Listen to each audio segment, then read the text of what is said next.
No início do ano, quando a gente fez a programação científica, a gente pensou em fazer uma jornada sobre psicanálise e arte.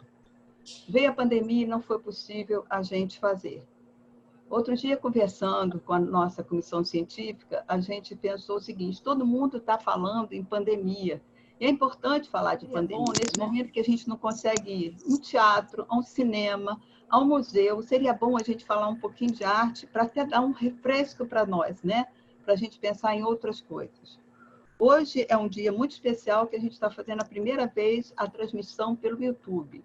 Porque sempre, em todos os eventos, estão vindo mais de 100 pessoas e ficaram pessoas de fora. Agora, nós não teremos mais esse problema, porque vai ser transmitido sempre concomitantemente pelo YouTube.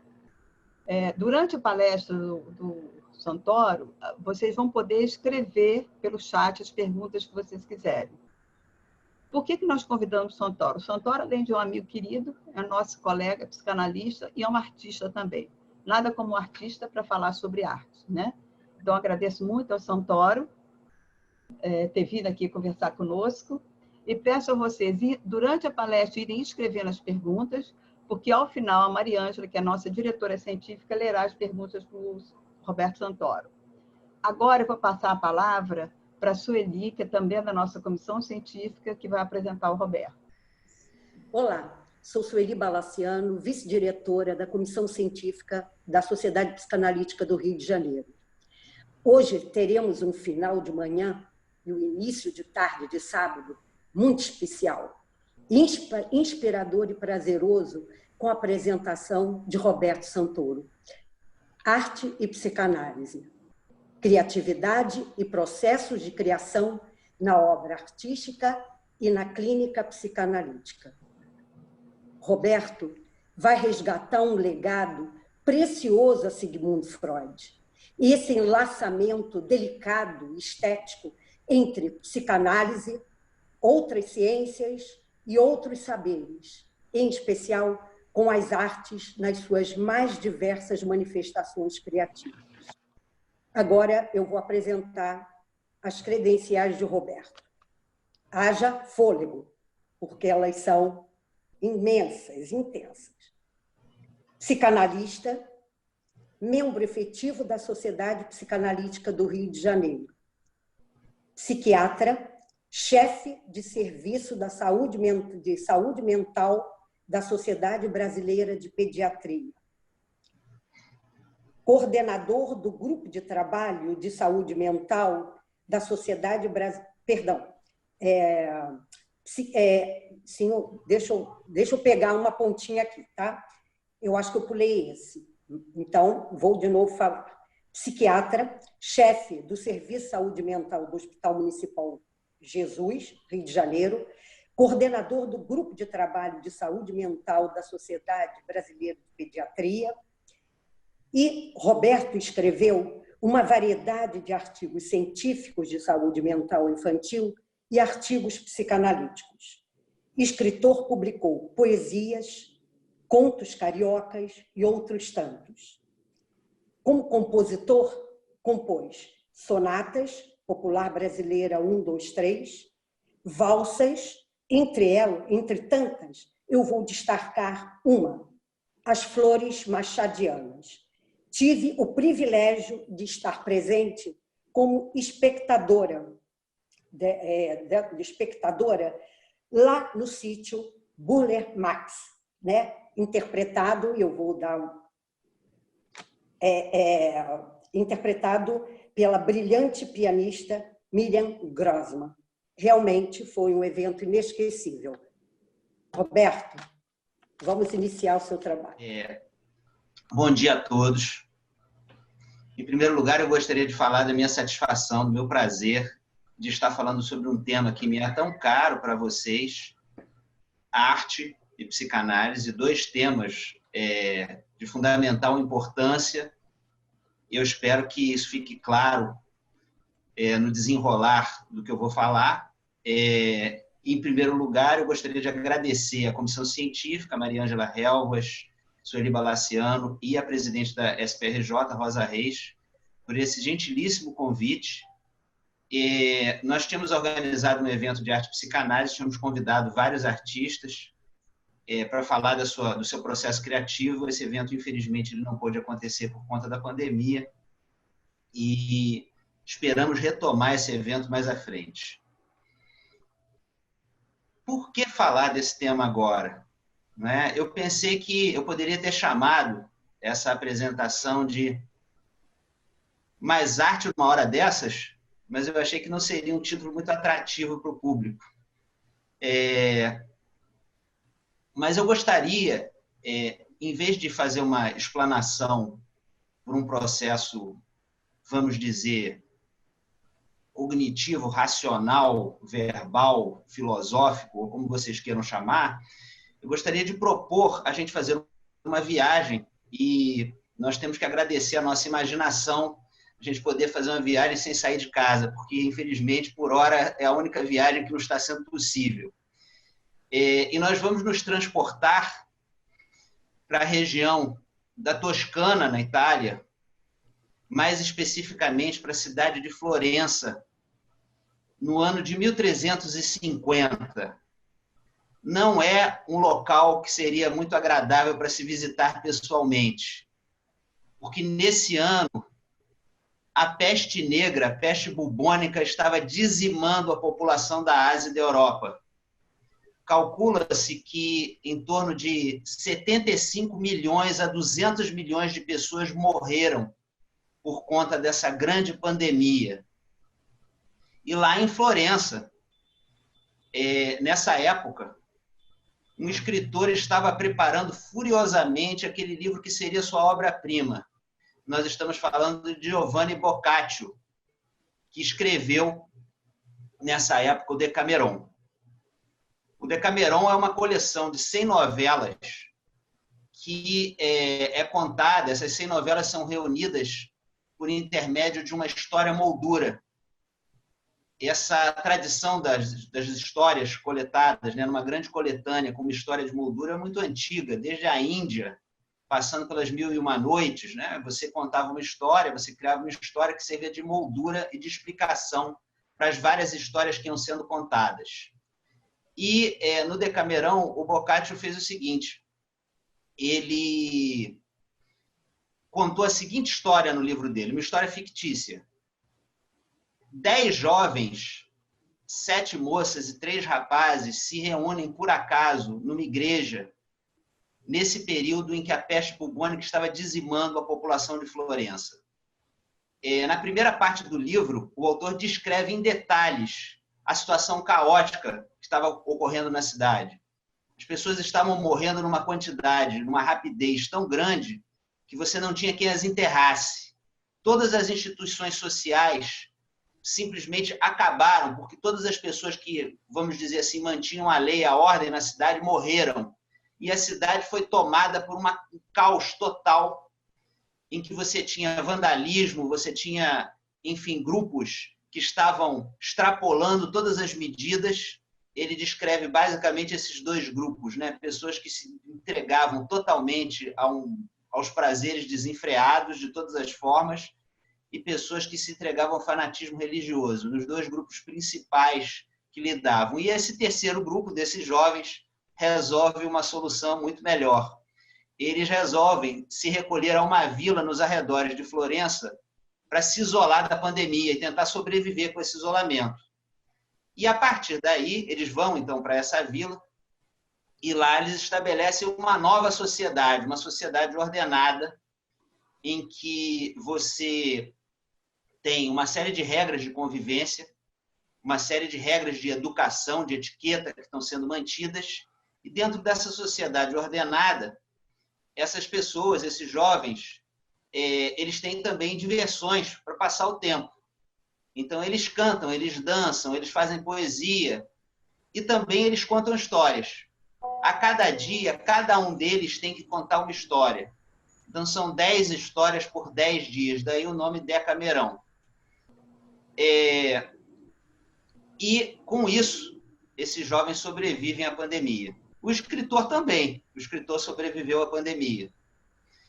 É muito interessante que essa história, né, ela tem uma correspondência muito próxima com o que nós estamos vivendo hoje. A gente pode pensar que, quando a gente fala de arte nesse momento, algumas pessoas, o que o Nelson Rodrigues chamava dos idiotas da objetividade, né, elas podem estar pensando, mas justamente no momento em que nós estamos vivendo uma pandemia, em que nós temos um crescimento dos radicalismos políticos e religiosos, em que nós temos vários exemplos de intolerância, de violência, em que nós temos autoridades não confiáveis, nesse momento em que o mundo está conflagrado, qual a importância de falar da arte? Boccaccio responde de uma maneira muito mais direta do que eu poderia, com argumentos. Ele mostra o seguinte, que diante das situações catastróficas, diante dos problemas sérios que a humanidade enfrenta, a conexão com a experiência humana, a conexão com a cultura, que é a transmissão de experiência de gerações para geração, essa conexão nos permite sobreviver e plantar as sementes do futuro. Não por acaso, justamente naquela região, que foi a região mais afetada da Itália pela peste bubônica, e que hoje, coincidentemente, também foi uma região afetadíssima pela nova pandemia de Covid-19, justamente nessa região é que surgiu a maravilha que foi o Renascimento italiano. Então, a gente poderia dizer que das ruínas da pandemia, o Renascimento surgiu. E Boccaccio plantou as primeiras sementes do Renascimento. Boccaccio ainda é um homem medieval que escreveu um livro que é o precursor do Renascimento. Nesse livro, ele guarda as experiências da vida na época. As experiências, ele faz um retrato, um panorama da Itália naquela época. Um panorama riquíssimo, as histórias, tem todo tipo de história que vocês possam imaginar, tem aventura, tem romance, tem histórias eróticas, tem histórias dramáticas, histórias trágicas. Ele faz um panorama do que era viver naquela época, não só na Itália, mas no mundo conhecido, né? Porque essas histórias, ele viaja nessas histórias por vários outros locais que não só o local em que ele vivia. É uma leitura que eu recomendo, portanto. Então, a gente vê que, ao contrário do conhecimento científico, que nos passa um conhecimento objetivo, né? Ou por outra, de uma maneira complementar ao conhecimento científico, que nos passa uma visão objetiva do mundo, a arte, ela transmite para nós experiências. Por meio do livro do Boccaccio, nós conseguimos entrar no que era a vida no Trecento italiano. Mas vocês poderiam me perguntar assim, como é que a gente poderia definir arte? O que é arte exatamente? Eu me lembro de uma passagem que ficou famosa do livro Confissões de Santo Agostinho, que ele fala sobre o tempo. E ele diz o seguinte: quando não me perguntam, eu sei o que é o tempo. Quando me perguntam, eu já não sei. Mostrando a dificuldade de definir, né, o que é o tempo. E eu diria o mesmo da arte. Quando não me perguntam, eu sei o que é arte. Quando me perguntam, fica difícil, né? Talvez porque a arte nos leva a uma multiplicidade tão grande de possibilidades que fica difícil a gente fazer uma definição. Mas a gente pode fazer um caminho diferente. Um caminho de, já que nós falamos de viagem, de circunnavegação desse tema. A gente rodear o tema e olhar o tema por várias perspectivas. E aí eu vou contar para vocês mais uma historinha, muitos de vocês conhecem, uma história muito antiga, uma história indiana. O primeiro registro dessa história está numa escritura sagrada do budismo chamada Udana, que data do século V a.C. Mas você tem outras versões também ao longo dos séculos. Existe uma versão no Masnavi do poeta místico persa Rumi, na Idade Média, um pouquinho diferente, cada um que conta a história conta de uma maneira um pouquinho diferente, né? Então, eu vou talvez contar um pouquinho diferente, mas a minha fonte, vou me basear nessa primeira versão escrita. Mas dizem que essa história antecede o budismo. Mas é a história dos cegos sábios e do elefante. Eu tenho certeza que muitos de vocês conhecem essa história, mas vale a gente contar novamente. Um rei queria conhecer, ele recebeu de presente esse animal tão estranho que era o elefante, que eles nunca tinham visto, nunca tinham presenciado uma criatura tão descomunal e absurda para quem vê pela primeira vez. Então ele resolve conhecer melhor o que é o elefante e ele reúne os sábios da corte dele, que eram todos cegos, e pede a eles que façam uma descrição do elefante. E aí eles se reúnem lá no salão onde está o elefante e eles vão palpar o elefante, porque esse é vamos dizer, o sentido que ainda está preservado, né? Eles vão ter a experiência do elefante pelo tato. Um encosta a mão no tronco do elefante e ele diz: o elefante é como uma grande parede. O outro pega o rabo do elefante e fala: o elefante é como uma vassoura. O outro pega a tromba do elefante e diz: o elefante é como uma mangueira. O outro pega a perna do elefante e fala: o elefante é como uma coluna, um pilar. E na história original, essa história varia, como eu disse para vocês, na história original eles terminam as bolachas um no outro, né, se batendo para ver quem tinha razão. Da mesma forma, nós temos vários modelos, várias teorias, várias perspectivas para a gente se aproximar da realidade. A realidade que ela é, vamos dizer, muito maior do que os modelos mentais que a gente constrói da realidade. Mas se a gente estabelece um diálogo entre diferentes visões, a gente chega um pouco mais perto. Para estabelecer esse diálogo, a gente precisa ter a humildade de entender que o nosso ponto de vista não é o único que existe. E a gente precisa realmente ter a tolerância e a capacidade de dialogar com pessoas que têm pontos de vista diferentes. Então, obviamente, sou eu sozinho que estou fazendo aqui a apresentação, né? Então não vou poder aqui estar dialogando com outras pessoas, mas eu tentei fazer alguma coisa semelhante a isso, me aproximando do tema da arte de maneiras, vamos dizer assim, periféricas ou por vários pontos de vista diferentes. O primeiro ponto, né, que a gente deve entender é que a arte é um fazer, é um trabalho, é uma realização. O artista ele configura alguma matéria que vai variar de acordo com a arte. Pode ser a imagem visual, né, no cinema, pode ser, me desculpem aqui o abuso de chamar som de matéria, mas vai lá, né? Pode ser os sons na música, pode ser as palavras na literatura, mas o artista pode ser o mármore na escultura. O artista vai configurar alguma matéria e, ao configurar essa matéria, nesse fazer, ele está se expressando. E essa expressão, né, que é, na verdade, uma manifestação da experiência que o artista tem no mundo, essa experiência que é uma experiência não só individual, mas ela está inserida num contexto histórico, num contexto vivencial, que vai estar também na obra, essa experiência ela vai, então, ter um aspecto comunicativo com o público. De onde vem esse impulso criativo?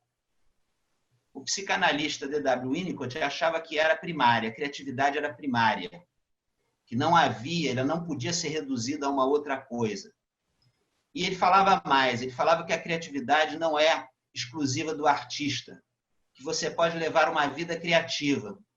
O bebê, no relacionamento com a mãe, ele cria o mundo, e a mãe está ali para apresentar o mundo que o bebê está criando, né? Então, essa criatividade ela é primária, ao contrário do que pensava Freud.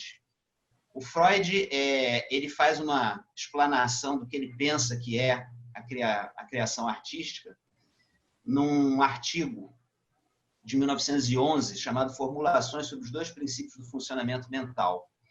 E, resumidamente, ele diz o seguinte, né? Então, qual seria a principal motivação do artista? O artista é um indivíduo que é frustrado nos seus desejos eróticos e nos seus desejos, vamos dizer, ambiciosos pela realidade. Então, ele se recolhe e ele cria um mundo próprio em que esses desejos são realizados. E ele leva esse mundo que ele criou para as outras pessoas. Como as outras pessoas também são insatisfeitas, então esse artista consegue, por uma outra via, realizar os seus desejos eróticos e os seus desejos de fama. Né? Essa é a formulação básica do Freud. Essa formulação funciona bem para a gente entender um fenômeno como 50 Tons de Cinza, para entender a psicologia da autora de 50 Tons de Cinza do seu público. Mas funciona mal para a gente entender a criatividade de um Shakespeare, de um Goethe. Né? Quer dizer, me parece que a visão winnicottiana é uma visão que vai funcionar melhor. Né? Mas a gente vai falar um pouco mais sobre isso. O próprio Freud confessava que ele tinha algumas limitações na compreensão artística. Né? Ele tinha ele não gostava muito de música, ele falava isso. Ele só conseguia gostar de algumas óperas porque ele podia acompanhar a história. E quando ele escreve um trabalho sobre o Moisés de Michelangelo, ele começa no primeiro parágrafo, esse trabalho de 1914, ele começa no primeiro parágrafo a falar os artistas que me perdoem, mas eu não sou artista, eu sou leigo, vou falar de arte como leigo, e eu vou falar da forma que eu sei falar, eu vou falar do conteúdo, porque eu não sei falar dos aspectos que os artistas acham mais importantes, que são os aspectos da forma, né? Os aspectos formais, os aspectos técnicos da obra de arte. Eu não entendo disso, então eu vou falar do conteúdo. E, de certa maneira, o conteúdo é aquilo que há de menos importante, né? Ou por outro, o tema é daquilo que há de menos importante. Se a gente compara, por exemplo, a obra de artistas que são quase contemporâneos, que utilizam o mesmo tema, um campo pintado por Monet, por exemplo, e um campo pintado por Van Gogh, são completamente diferentes. Embora o tema seja o mesmo, é o campo. Quais são as diferenças? Monet estava mais preocupado com reproduzir de uma maneira naturalista, objetiva, a luminosidade atmosférica. E o quadro dele, num quadro de Monet, predominam as semelhanças em relação aos contrastes. É um quadro mais lírico. Né? As obras dos impressionistas são obras mais líricas. Quando você vê uma paisagem, quando você vê um campo pintado por Van Gogh, o campo é impregnado por emoções intensas que ele transmite pelos meios que ele usa para figurar o campo. Então, pinceladas nervosas, turbilhonamento das pinceladas, cores contrastantes, muito fortes. Né? Quer dizer, ele usa recursos expressivos e por aí a gente vê, por essa comparação superficial que eu fiz, a gente vê que os recursos expressivos são muito mais importantes do que o tema. Como demorou algum tempo para que você tivesse psicanalistas que compreendessem os aspectos formais da arte, o início dos trabalhos psicanalíticos sobre arte eram todos o que o Freud chamava de patografias. Eram biografias de autores, né, de escritores, de pintores, de escultores, destacando os aspectos patológicos da personalidade desses autores. E falando muito pouco dos aspectos técnicos. Você tem já um pioneiro de 1911, de um psicanalista que era também musicólogo, que é o Max Graf. Ele escreveu um trabalho sobre uma ópera de Wagner, O Navio Fantasma, e ele, por acaso, é o pai do menino, ficou conhecido na literatura psicanalística por Pequeno Hans, né? Então ele está lá descrito. E o Max Graf, ele era musicólogo antes de se tornar, era crítico musical antes de se tornar psicanalista. Então ali ele fala alguma coisa da questão musical. Depois, mais à frente, surgiram outros psicanalistas que eram ou críticos de arte ou artistas mesmo. Um exemplo é o Ernest Krisch, que era crítico de arte também. E trabalhava com isso, trabalhou durante algum tempo com isso.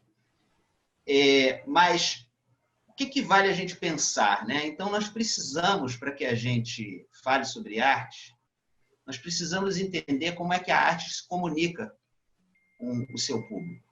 Que recursos as artes usam, que são recursos diferentes de arte para arte, que linguagem as artes usam para se comunicar com o público. E a psicanálise, ela é um bom instrumento para a gente entender isso. Então, eu vou fazer uma pequena viagem, vamos dizer, por uma ideia ou um conceito que durante muito tempo ele não esteve muito claro na psicanálise e que hoje é tema de muitas discussões neurocientíficas também, que é o conceito de empatia. Essa confusão no meio psicanalítico, né, ela se deve ao seguinte: o Freud usava esse termo, o termo alemão é Einfühlung. Ele usou ao longo da obra dele, não usou muitas vezes, não. A maioria dos casos em que ele usou esse termo foi no trabalho sobre o xiste. Mas há outros usos desse termo, alguns que ficam enigmáticos, porque ele nunca chega a definir o que ele quer dizer com Einfühlung. Para aumentar a confusão, o tradutor da obra do Freud para o inglês, o James Strachey, ele não traduz esse termo sistematicamente da mesma forma, ele usa palavras diferentes e ele evita, embora ele use em algumas circunstâncias a palavra empathy, ele evita usar essa palavra porque justamente a Alex Strachey, que ajudou ele a fazer a tradução, era a esposa dele, também psicanalista, ela detestava o termo empathy. E ela tem uma correspondência dos dois, ela dizendo: esse termo é uma monstruosidade, não use isso, vamos tentar ver o que a gente pode fazer. Né? E ela não gostava do termo, então esse conceito de empatia só foi retomado muito tempo depois pelo Corrucci. Né? Mas é importante a gente recuar na história desse termo e tentar entender a que esse termo se refere. Esse termo surgiu em 1873, no trabalho de um filósofo chamado Robert Vischer, que usa pela primeira vez em alemão a palavra Einfühlung. E ele usa essa palavra, curiosamente, dentro da estética. Ele não usa isso para falar de psicologia. E usa principalmente para a estética da percepção da sensibilidade humana diante de paisagens naturais. Ele, às vezes, usa o termo empatia motora, a capacidade da gente se conectar, por exemplo, com uma bela paisagem. Esse termo foi tomado por um filósofo, né? Foi emprestado do Robert Vischer por um filósofo que foi muito influente para o Freud gostava muito dele, chamado Theodor Lipps. E a partir daí é que o Freud começa a usar esse termo, na leitura do Lipps, que usava também empatia para apreciação estética.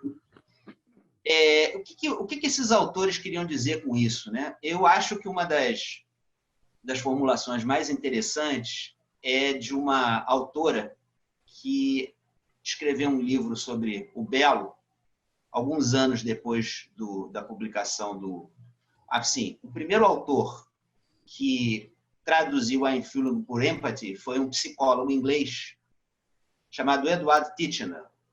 Logo em seguida, essa tradução foi adotada por uma escritora inglesa, nascida na França, chamada Vernon Lee. O nome verdadeiro dela era Violet Paget. A Violet Paget, que se assinava com Vernon Lee, ela escreveu vários livros de apreciação estética. Ela é hoje mais conhecida como autora de histórias de terror, histórias de fantasmas, né? Mas ela escreveu um livro chamado The Beautiful, e ela, nesse livro, ela explica o que esses autores queriam dizer com empathy. E ela fala o seguinte, ela dá o seguinte exemplo. Quando a gente vê uma montanha na paisagem, né, a gente pode falar, poeticamente, que a montanha se eleva no horizonte. Mas poderia vir uma pessoa, né, e falar o seguinte: vem cá, a montanha não se eleva coisa nenhuma, né? A montanha está lá parada. Se você quiser ser mais chato, né, mais desagradável e pedante, você pode dizer: pelo contrário, ao longo dos milênios, se a montanha faz alguma coisa, ela diminui de tamanho, né? Porque a erosão vai comendo a montanha e a montanha vai se tornando menor. Então, por que diabos a gente fala que a montanha se eleva no horizonte?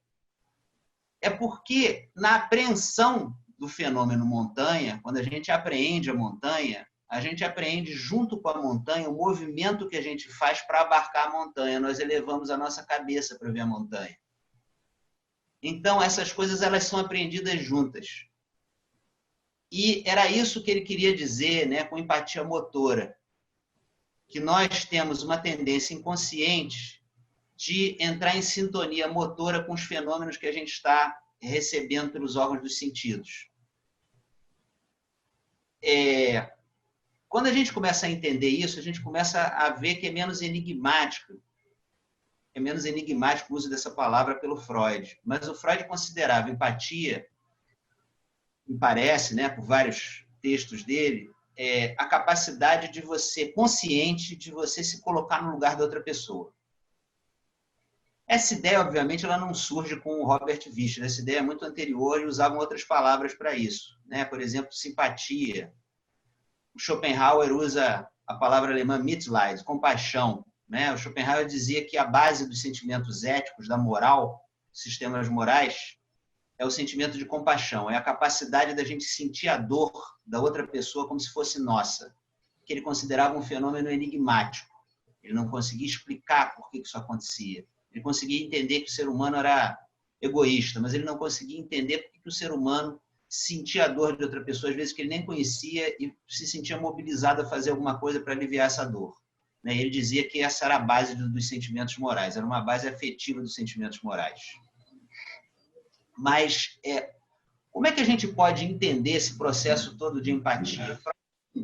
Uma nota de rodapé enigmática, no Psicologia de Massas e Análise do Ego, de 1921, em que ele fala que a identificação por via da imitação é a base do fenômeno do empático. E a gente fica na mesma, né? O que ele quer dizer com isso? Então, para a gente entender isso, é interessante a gente falar de um outro autor, que também foi um autor muito caro a Freud, que é o Charles Darwin, que publicou em 1872 um livro interessantíssimo, chamado A Expressão das Emoções nos Homens e nos Animais. Nesse livro, ele compara as expressões emocionais de vários animais, principalmente animais domésticos, com as expressões emocionais humanas.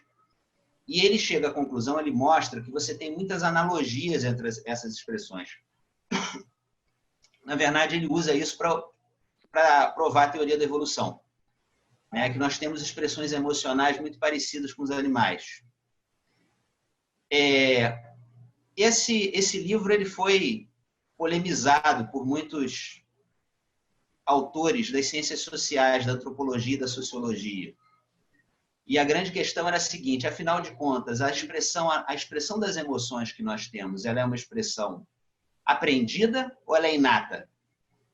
É a cultura que molda as nossas expressões emocionais ou há algum componente biológico inato nas expressões emocionais? As expressões emocionais, elas são universais ou elas são restritas a determinadas culturas? A gente tem uma resposta objetiva para isso, né? E a resposta objetiva, ela fica, vamos dizer assim, os dois aspectos opostos são, como na maior parte dos casos, complementares. Existem respostas emocionais inatas e existe também uma moldagem dessas respostas pela sociedade. Então, o que a gente pode entender? O Freud considerava o afeto uma descarga corporal. Essa descarga corporal poderia ser visceral e poderia ser motora. Na verdade, as duas coisas acontecem. Falando de uma maneira mais clara, quando a gente tem uma emoção, essa emoção ela se expressa corporalmente. O nosso corpo é palco das nossas emoções. Você tem uma série de modificações fisiológicas, tanto na esfera motora, como no sistema nervoso autônomo, que corresponde ao estado emocional. Você tem uma série de alterações de mímica facial, de postura, de ritmo de respiração, de tom de voz, né? Quer dizer, você tem uma série de modificações que o tempo inteiro estão transmitindo informações sobre os nossos estados emocionais. A psicologia experimental já mostrou isso. As expressões faciais, por exemplo, elas são universais. São 6 expressões básicas, que são medo, raiva, nojo, surpresa, alegria e tristeza. Essas emoções elas são iguais, as expressões faciais. Quem estudou isso foi um psicólogo experimental chamado Paul Ekman. Elas estão presentes em todas as culturas. Então, vale a gente pensar o seguinte: ao tempo inteiro, mesmo que a gente não queira, a gente está transmitindo pelo nosso corpo os nossos estados emocionais. E, por outro lado, o receptor, as pessoas que estão do outro lado, elas têm uma capacidade inata e automática de sintonizar com os nossos estados emocionais. Essa é a base, vamos dizer assim, biológica da comunicação dos afetos. A expressão emocional, corporal e a capacidade das outras pessoas de sintonizar inconscientemente com essa expressão corporal. Quando você tem afetos mais intensos, isso é mais óbvio. Por exemplo, se eu estivesse aqui ansioso, eu estaria falando muito ansioso, eu estaria falando com ritmo, uma respiração entrecortada, eu estaria agitado, né? E as pessoas mais sensíveis do outro lado, elas poderiam muito bem entrar em sintonia corporal com o meu estado de ansiedade e sentir a ansiedade que eu estou sentindo. Isso ainda não seria empatia, isso seria contágio emocional. É por isso que bocejos, soluços são contagiosos. É por isso que as multidões, elas são tomadas, às vezes, por emoções muito intensas e as pessoas se contagiam umas às outras. Porque nós temos essa capacidade natural de entrar em sintonia. O que o Freud chamaria de identificação, né? E daí a gente entende esse dito misterioso dele, né? Em que ele fala que pela identificação, passando pela imitação, você entende o fenômeno empático. Porque o fenômeno empático é mais amplo do que isso. Para você ter o fenômeno empático completo, você tem que ter os dois aspectos. O aspecto emocional, quer dizer, você entrou em sintonia com o estado emocional da outra pessoa, mas você tem que ter a capacidade de se diferenciar desse estado emocional, para usar uma terminologia do Bion, né? Você tem que ter a capacidade de ser continente para esse conteúdo da expressão emocional, reconhecer essa emoção e fazer o exercício de se colocar no lugar da outra pessoa. E toda essa segunda parte é consciente. Esse seria o processo completo de empatia. E isso nós usamos o tempo inteiro na clínica psicanalítica. Nós entramos em sintonia com os estados emocionais dos nossos pacientes. Freud dizia também que a identificação é a primeira forma de comunicação que existe. Vale a pena a gente entrar um pouquinho nisso antes da gente partir para conversar sobre as linguagens artísticas, né? O ser humano tem uma peculiaridade que é a seguinte: a gente nasce antes do tempo. E daí existe infância. Não somos só nós, outros animais também nascem antes do tempo. A infância, a gente olhar para uma perspectiva biológica, obviamente é reducionista, não vou falar que seja só isso, né? Mas vá lá, né? Em termos biológicos, o que é a infância, né? O que é a infância dos animais? São animais que nascem antes do tempo, a sua programação biológica não está completa. Então, uma parte do seu programa biológico ela é realizada pelas experiências que ele tem ao longo desse período de infância, um período de aprendizado. Os insetos, eles já praticamente nascem com o seu programa biológico completo. Eles já nascem fazendo tudo que eles têm que fazer. O bebê humano é dos seres mais indefesos. Seus programas não estão completos, ele não é capaz de sobreviver por si mesmo. Então é preciso de alguém que cuide do bebê. E a partir daí é que a gente pode pensar que começa a experiência de organização da mente do bebê. Inicialmente, então, o que acontece com a mulher quando ela está no período final da gravidez?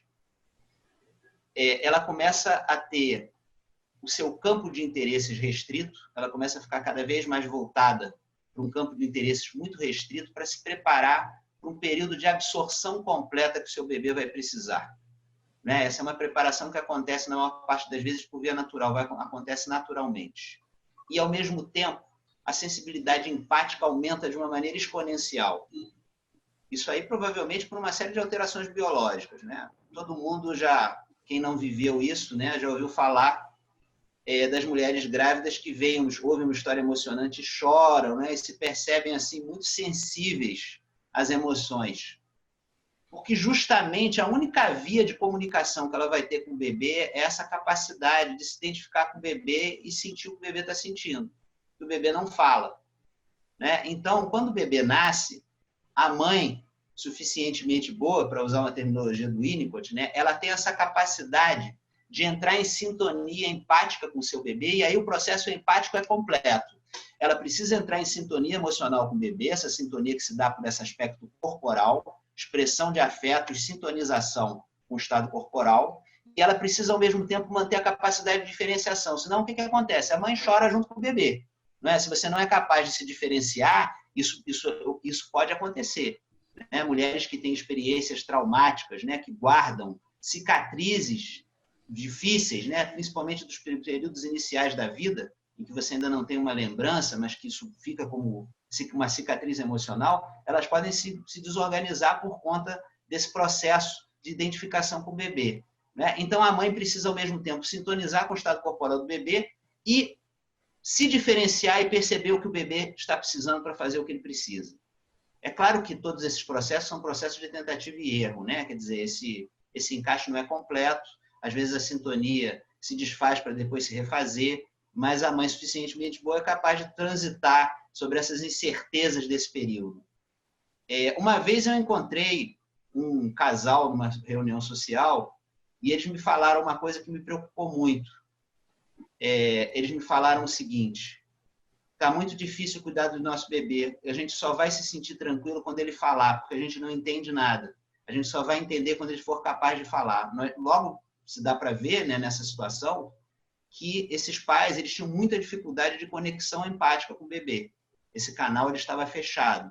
Obviamente, muito tempo depois, eu, na época, os orientei para procurassem ajuda, né? Mas eles não procuraram. Muito tempo depois, eles tiveram que me procurar de novo, me dizendo dos problemas que o filho que tinha nascido nessas circunstâncias tinha.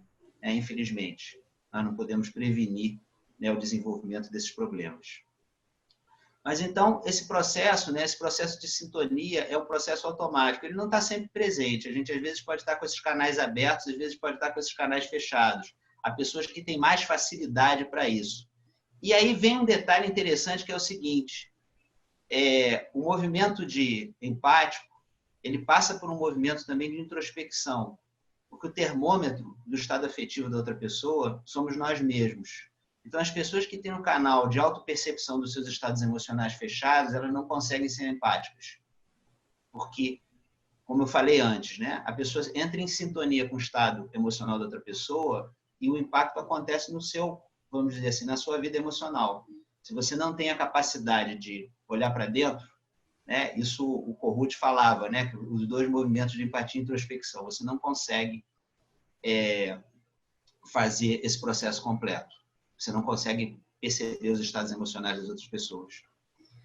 Seguindo um pouquinho à frente, né, quer dizer, então eu falei para vocês que eu ia falar sobre a questão das linguagens artísticas e como é que a arte transmite as emoções.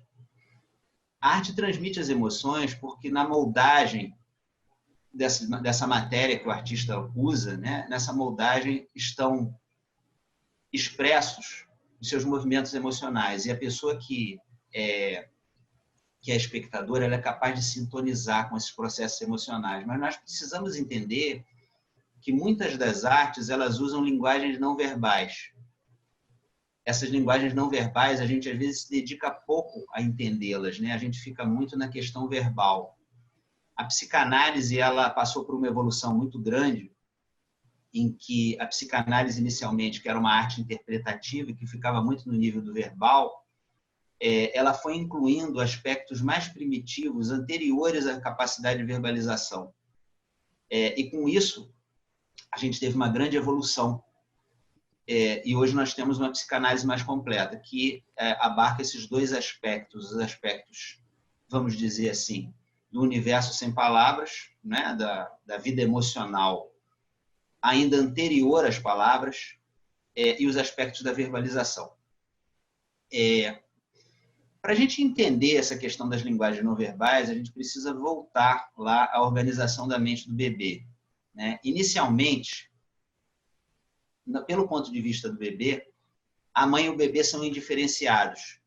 Né? É o que o Freud chamava de identificação primária. O bebê não tem essa capacidade discriminativa, de forma que a mãe faz parte da mente do bebê. E, a partir do processo de identificação, quer dizer, identificação, vale a gente definir, né, é o processo inconsciente de você incorporar elementos de uma outra pessoa com quem você está se relacionando, e esses elementos vão modificar você, né? Então, a estruturação das instâncias psíquicas, a organização do ego, por exemplo, se dá fundamentalmente por identificações que a gente faz. A primeira de todas, nessa fase ainda de indiferenciação, é o que o Freud chamava de identificação primária, né? E aí se inscreve, vamos dizer, os primeiros registros mentais que vão constituir os alicerces da mente. Como é que são esses registros mentais? Né? Quer dizer, que memórias são essas que o bebê cria nesse período? Nesse aspecto, a neurociência nos ajuda um bocado, porque ela nos fala de registros mnêmicos, registros de memória diferentes. Então, os registros de memória são os tijolos que vão compondo a mente. A partir das experiências que a gente vai tendo, a mente vai se organizando por esses registros de memória. Mas a gente poderia dizer, mas a gente não se lembra do que aconteceu nos primeiros anos de vida. A gente não se lembra com aquilo que a gente chama de memória, que é uma memória consciente. Mas há também a memória inconsciente, uma memória implícita, que é aquilo que é registrado nesses primeiros anos. Nesses primeiros anos, principalmente no primeiro ano de vida, a memória que se registra, as memórias que se registram são de dois tipos: emocionais e memórias que se chamam procedurais. Essas memórias implícitas, né, elas têm algumas características próprias. Primeiro, o que se registra nessas memórias que são registradas no primeiro ano de vida, as chamadas memórias implícitas, elas têm dois tipos, né? São memórias de emoções, de estados emocionais, de sensações corporais. Essas coisas vêm juntas, né? Como a gente já definiu, né? Os afetos, as emoções, elas têm como palco o corpo, né? E você registra esses afetos, essas emoções. E uma outra memória são as memórias procedurais, são memórias de ações motoras. Elas não são registradas de maneira consciente, elas não precisam de atenção consciente para serem registradas, e elas não são trazidas de volta, elas não são rememoradas, vamos dizer assim, como lembranças. Elas são rememoradas como revivescências. A memória emocional, ela volta como uma emoção que retorna. Você sente de novo aquilo que você estava sentindo. Diferentemente das memórias que começam a ser registradas com o amadurecimento de uma região cerebral chamada hipocampo a partir dos 2 anos de idade, que são memórias aí sim, que você precisa da atenção consciente, que você registra de uma maneira consciente, e elas voltam como lembranças. Você lembra que aconteceu tal coisa, etc, etc. Nós continuamos registrando esses dois tipos de memória. E às vezes nós percebemos, né, vamos dizer assim, o descompasso entre uma memória e outra. Por exemplo, quem não passou pela experiência de sentir um cheiro qualquer e ter imediatamente uma emoção, né? Vem imediatamente alguma emoção que a gente inicialmente não consegue localizar muito bem, que só depois é que a memória, vamos dizer assim, que contextualiza no tempo e no espaço, ela vem.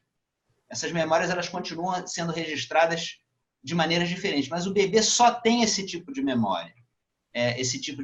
Depois é que essas outras memórias vão surgindo. E a última memória que surge é a memória que coloca o indivíduo como, vamos dizer assim, figura central na rememoração. Eu estou participando de uma determinada cena, eu me lembro na cena. Porque as primeiras memórias, a partir dos 2, 3 anos, né, elas não têm a pessoa. A pessoa se lembra, por exemplo, de uma árvore que ficava num determinado lugar, mas ela não está como se ela não estivesse presente nesse registro.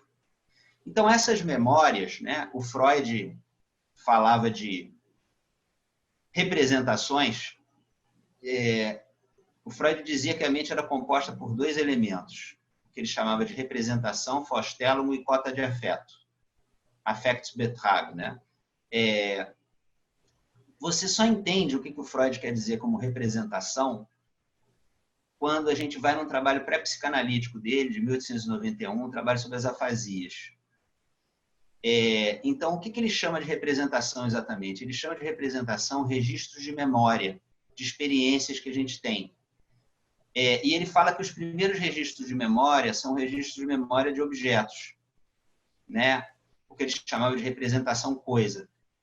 Essa representação coisa, ele diz que o núcleo da representação coisa, isso está lá nesse trabalho das afasias, é a lembrança visual, é o registro de uma memória visual e que outros registros vão se somando para formar a representação. A representação, então, é um complexo de registros de memória, né? Esses registros de memória complexos que vão se formando. O Antônio Damasio, o neurocientista, ele fala uma coisa muito semelhante. Ele fala que quando a gente registra uma memória de um objeto, você registra, você constrói, né? Você faz vários registros mnemônicos que se juntam num complexo, registros mnemônicos de diversas abordagens, vamos dizer, sensoriais, visão, audição, olfato, etc., etc. E junto com isso, você registra também os seus estados corporais e os seus estados emocionais quando você faz o registro. Isso tudo vai como uma coisa só. Então, a gente podia dizer que as primeiras memórias do bebê são desse tipo. Mais à frente, começam a surgir os registros do que o Freud chama de representação-palavra. A representação-palavra, o núcleo da representação-palavra, que é um núcleo sonoro, né? É a palavra falada, que a mãe fala para o bebê registra, imita a mãe, né? Registra por identificação, imita a mãe, e aos poucos aquelas palavras vão servindo para que ele fale de si mesmo, né? Para que ele comunique, para que ele fale de si mesmo. Mas anteriormente a isso, outras formas de comunicação já começam a existir, né? Uma forma de comunicação que começa a existir antes disso é a comunicação gestual, por exemplo. Inicialmente, os movimentos corporais, né, para expressão, eles são movimentos de descarga. O bebê descarrega suas emoções, balança os braços, balança as pernas. Aos poucos, quando vai aumentando o repertório do bebê pela maturação e pelo acúmulo das experiências, os gestos que eram inicialmente gestos, vamos dizer assim, espontâneos de descarga, eles podem se tornar gestos expressivos. E aí começa toda uma comunicação gestual, quando o bebê começa a apontar, né? Quando o bebê começa a usar os gestos antes das palavras para dizer o que ele quer, para se comunicar. Então, a gente poderia dizer que a linguagem gestual ela antecede a linguagem verbal, né? E há outras também, outras linguagens possíveis. O Freud lembra na interpretação dos sonhos que o pensamento vamos dizer, que se desenvolveu de uma maneira inconsciente para se tornar consciente, ele se liga às palavras, de forma que o nosso pensar é uma espécie de discurso verbal internalizado. Nós pensamos com palavras. Mas ele lembra que há pessoas que utilizam uma outra via de pensamento, que é o pensamento por intermédio de imagens, né? É interessante a gente pensar que vários artistas e vários cientistas, eles referem isso no seu processo criativo. O Einstein, por exemplo, ele dizia que ele não pensava os grandes conceitos dele da física, as grandes ideias dele, eles não surgiam por intermédio de palavras, eles surgiam por intermédio de um outro tipo de linguagem que ele usava, que a gente não consegue provavelmente nem imaginar o que seria, né? Há vários artistas que usam essa linguagem visual. Essa linguagem visual ela antecede a linguagem verbal também.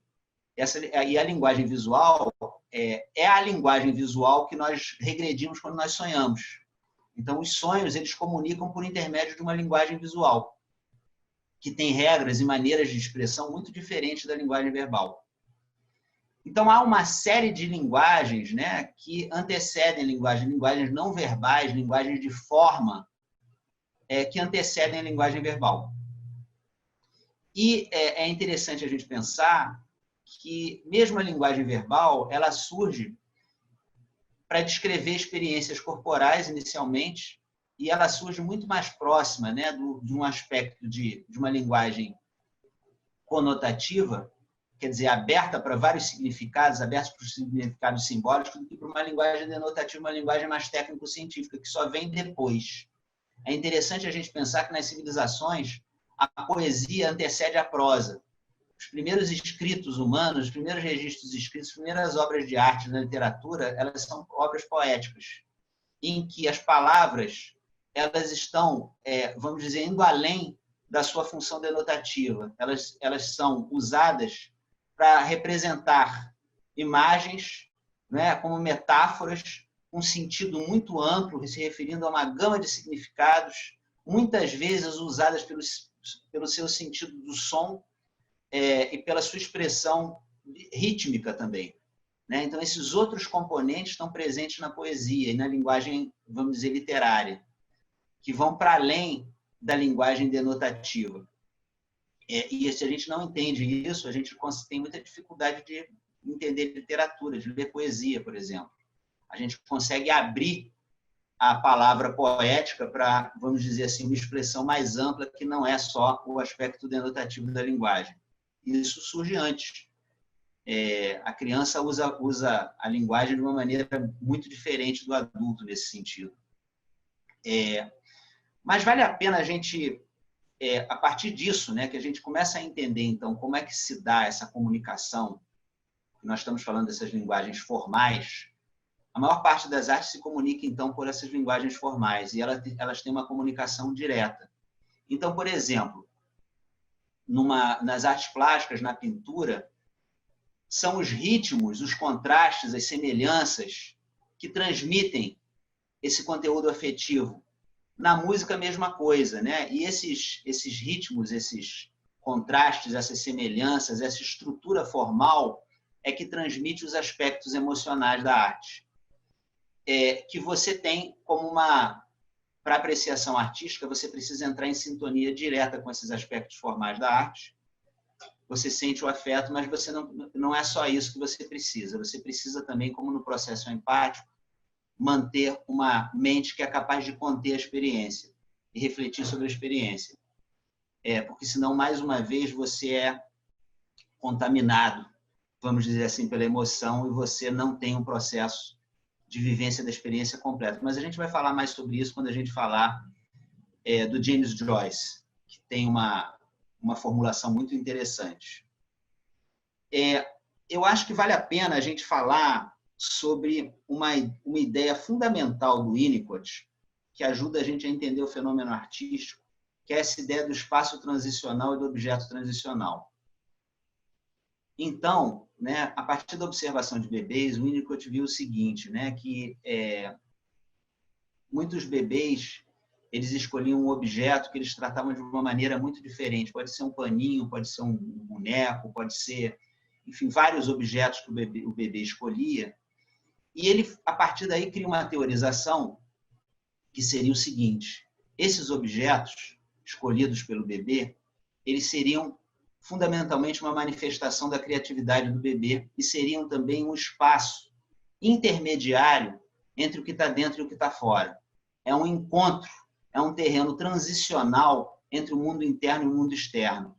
No período em que o bebê começa a se diferenciar da mãe, no período em que o bebê começa a dar os primeiros passos para a diferenciação, ele cria esse espaço intermediário que permite lidar com as separações da mãe, com os afastamentos da mãe, e permite lidar também com o mundo externo. E ali aquele espaço é um espaço ao mesmo tempo criado pelo bebê e ao mesmo tempo ele tem um caráter concreto. O bichinho do bebê, ele existe por si mesmo, mas o bebê ao mesmo tempo ele é dono daquele objeto.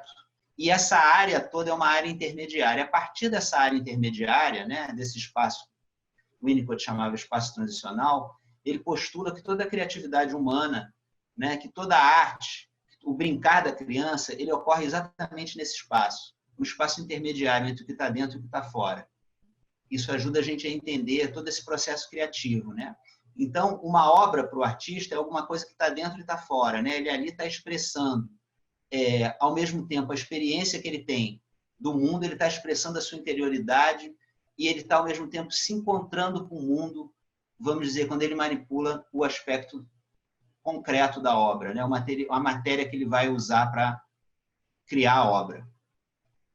Uma aproximação interessante que vale a gente fazer é a gente entender a relação da arte com o mito, que é uma coisa muito interessante, com o mito e com o rito. Os primeiros exemplos literários, que são, por exemplo, a Epopeia de Gilgamesh, ou os grandes trabalhos de Homero, né, a Ilíada e a Odisseia, nem se sabe se Homero existiu, né, mas a gente poderia chamar os trabalhos homéricos, e eles tratam de mitos. Que o mito é definido pelo historiador da religião e da mitologia, o Mircea Eliade, como uma história verdadeira que aconteceu no início dos tempos e serve de modelo para os grupos humanos e para as comunidades. é interessante a gente entender o que ele quer dizer exatamente com isso, né? Porque como assim mito de história verdadeira, né? Nos termos dos grupos humanos que criam os mitos, e a gente pode entender que são pessoas de sensibilidade poética, que elas desenvolvem os mitos dentro de uma determinada cultura, você tem um relato, né? Portanto, uma organização mental com início, meio e fim, que fala de verdades, não verdades concretas, mas de verdades psicológicas.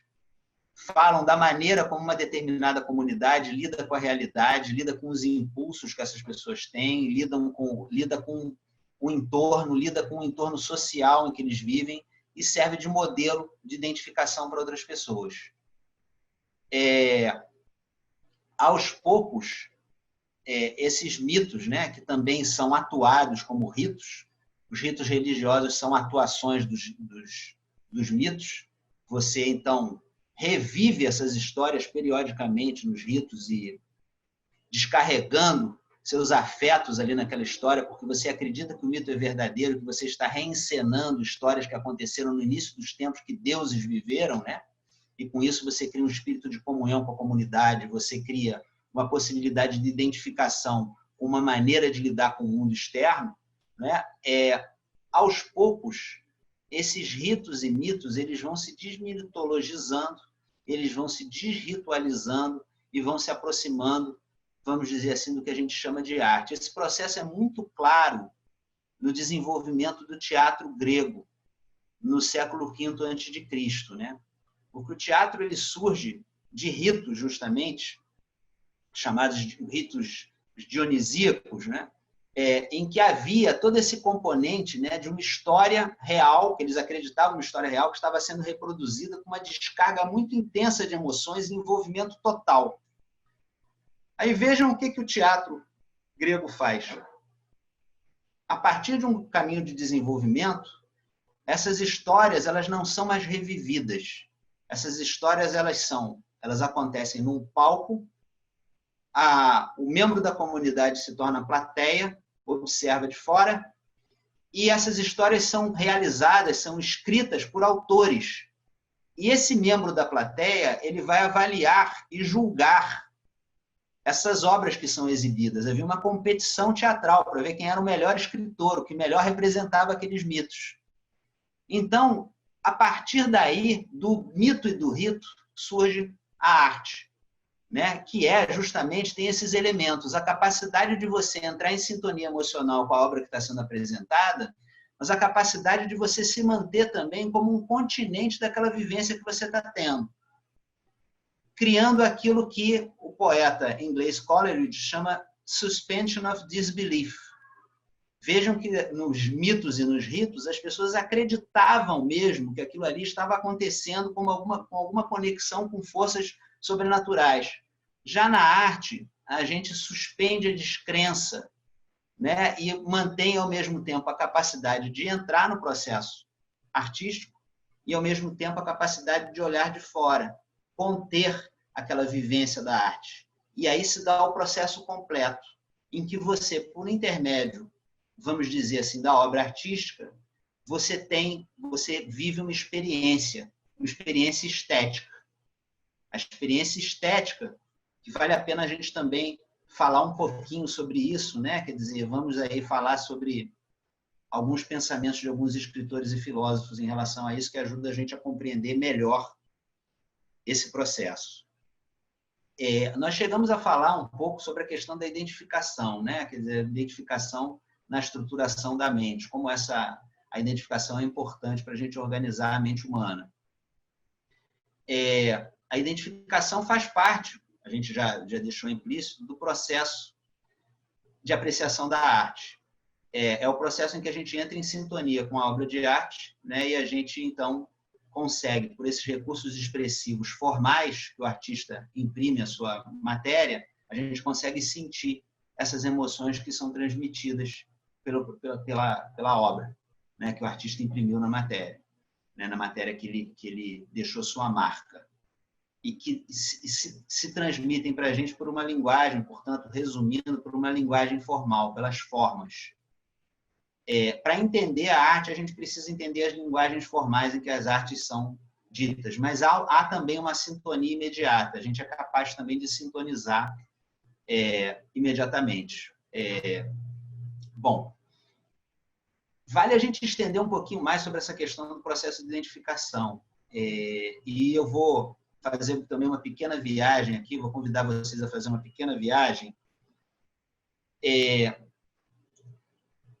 17 mil anos atrás, né, para a época em que os primeiros artistas fizeram as pinturas rupestres, né, que estão localizadas em algumas cavernas da França e da Espanha, né? As mais conhecidas são as cavernas Altamira e Lascaux, né?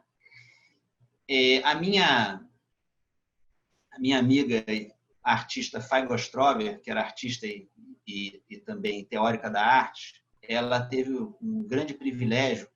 Essas cavernas elas estão fechadas para visitação pública por questão de conservação. Ela teve um grande privilégio na década de 70 de ser permitida fazer uma visitação à caverna de Altamira, na Espanha. E ela me contou como uma das experiências mais inesquecíveis que ela teve, né? Porque ela diz que foi um grupo de pessoas.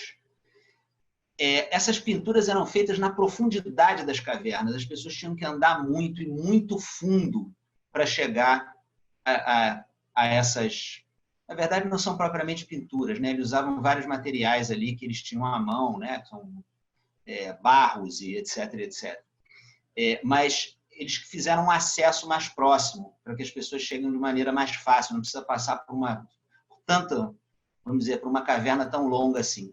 E ela disse que as pessoas vinham conversando no grupo e quando entraram na caverna onde estavam as pinturas, elas imediatamente silenciaram, porque se sentiram um impacto emocional muito forte. Eu não sei se vocês têm ideia, as reproduções elas não permitem a gente ver muito bem como são essas obras de arte, das primeiras obras de arte que nós temos registradas. Porque, imaginem o seguinte, estão representados ali animais, né, em cores, em dimensões muito grandes. Esses animais têm 2, 3 metros, ocupam uma parede da caverna de uma maneira assim monumental, reproduzidos em detalhes de maneira muito realística. E os artistas eles usavam os relevos da pedra para fazer os animais. Eles aproveitavam os relevos da pedra. Então, os animais eles são em alto relevo, eles se projetam para fora da parede da caverna. Porque eles justamente eles viam essas configurações em certos lugares em que a pedra estava saindo para fora, era arredondada, etc. E tal. Eles usavam esses elementos naturais da pedra para fazer os relevos dos animais. E ela disse que ali naquele momento ela teve uma vivência de sintonia tão grande com aqueles primeiros artistas, né, de conexão tão grande, que foi uma experiência assim arrebatadora, que ela disse que só se lembrava de ter quando entrava em algumas catedrais góticas, que também são uma experiência arrebatadora, quem já passou por isso, né, quem já visitou essas catedrais góticas, elas têm um impacto emocional grande, né? Mas o que a gente imagina que eram aquelas pinturas, né? aquelas obras ali? A gente imagina que naquele período, até pelo que a gente conhece de sociedades tradicionais ainda existentes hoje, né? Havia ainda uma função mágica, uma função ritual naquelas pinturas. E provavelmente aquilo servia de ritual de iniciação dos caçadores, porque os animais que são reproduzidos são animais que eram caçados. Então, se imagina que no ritual de iniciação, os jovens que iam se tornar caçadores eram levados para dentro da caverna e ali eles passavam por um processo de identificação com o animal que eles iam caçar, de sintonia com o animal para adquirir a força do animal. Essas reproduções, né, essas obras de arte, elas têm uma representação naturalista dos animais, porque justamente elas cumprem essa função mágica, né? Então elas têm que ser próximas do objeto que elas estão reproduzindo. E é muito interessante, porque são muito detalhadas, muito naturalistas. As pessoas que fizeram essas obras realmente são grandes artistas. Então, essa capacidade de sintonia, de identificação com a obra, ela está na base da apreciação artística, mas a gente precisa de mais do que isso. eu vou falar de dois aspectos que eu acho que são fundamentais da gente falar, né? O James Joyce, no seu romance autobiográfico Retrato de um Artista Quando Jovem, ele faz uma classificação muito interessante das artes, em que ele fala que existe arte própria e arte imprópria, né? Ele não está, obviamente, querendo fazer alguma coisa prescritiva, mas ele diz que a arte imprópria, vamos começar pelo que ele chama de arte própria, ela se dá de uma maneira contemplativa. Ele se aproxima muito do que Kant dizia. Kant dizia que a experiência estética é uma experiência desinteressada. E o James Joyce fala que a experiência estética é uma experiência contemplativa, estática. Você contempla a obra de arte.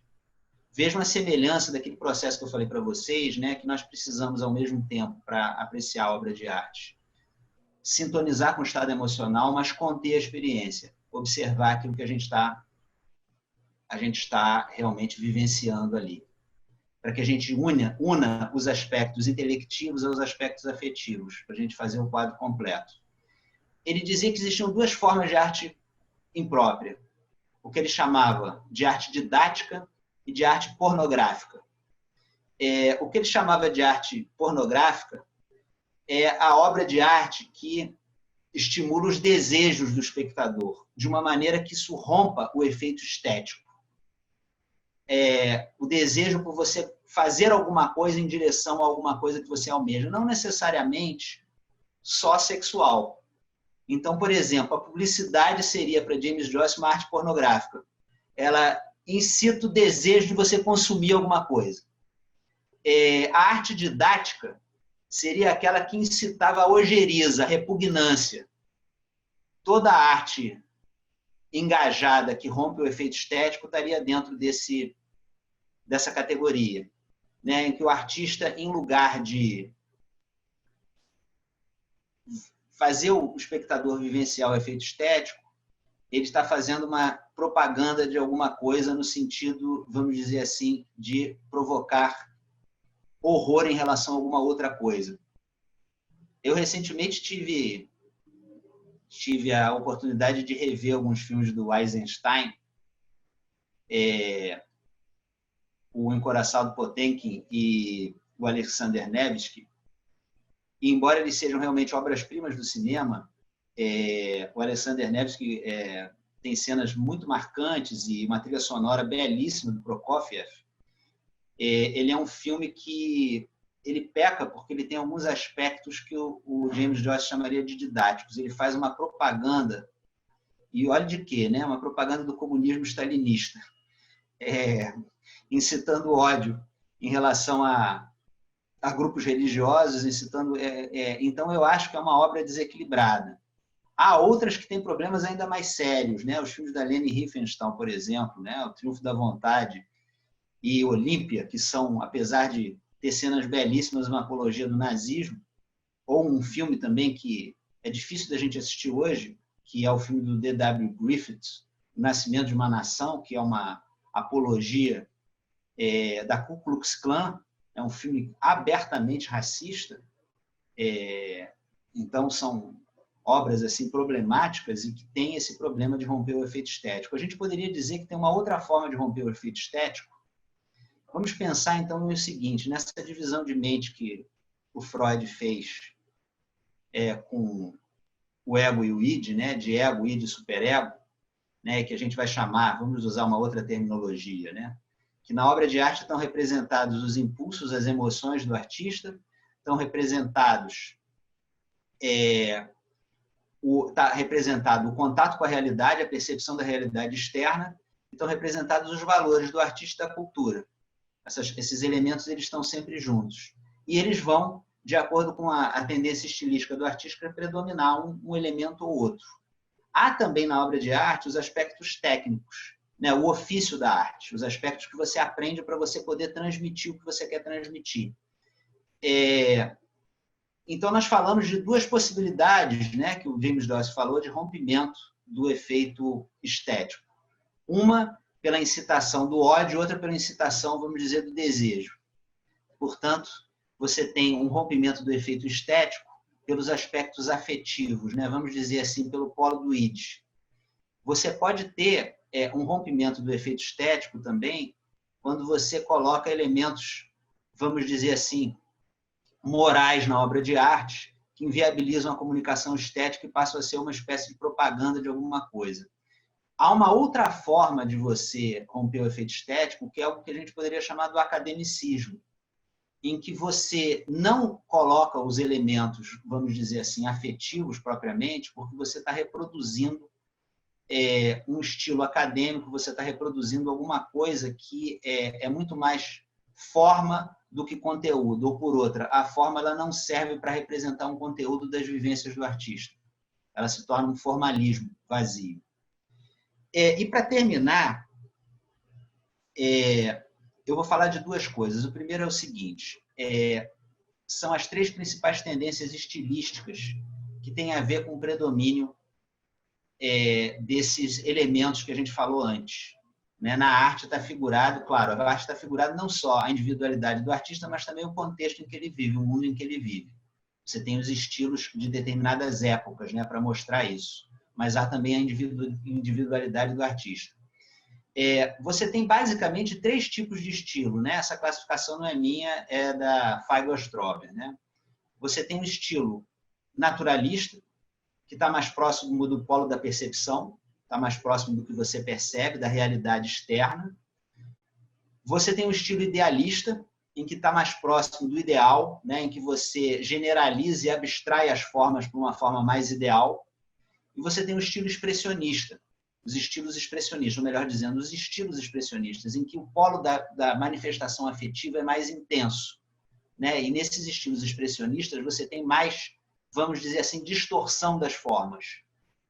Esses 3 estilos, exemplos desses estilos, o estilo naturalista, a gente pode usar as próprias pinturas rupestres, a gente pode usar também como representante do estilo naturalista o realismo do século XIX, o impressionismo, ele tem uma espécie também um estilo naturalista. O estilo idealista, você tem o estilo da Grécia clássica e do Renascimento, em que você busca uma beleza mais idealizada, e os estilos expressionistas, você tem vários artistas, desde o estilo barroco até estilo expressionista alemão, enfim, tem vários artistas.